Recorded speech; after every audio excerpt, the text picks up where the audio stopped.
The bicycle was invented by a German baron named Karl Drais von Sauerbrunn in the year 1817. At first, it was not the developed modern bicycle that we see today. The early bicycle was of Lauf machine or of running machine type.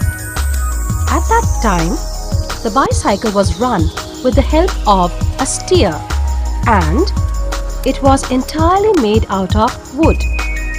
The most surprising thing about the early bicycle was that it did not have any paddles.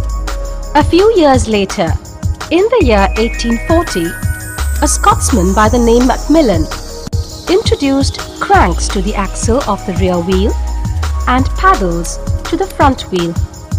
This made the bicycle a bit capable of running on busy roads.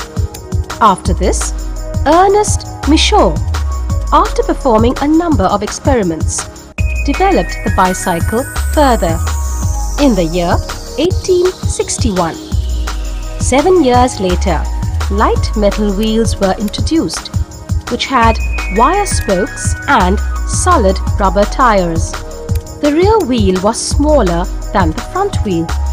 Finally, after lots of experiments by a number of people, the modern bicycle was developed in the year 1885.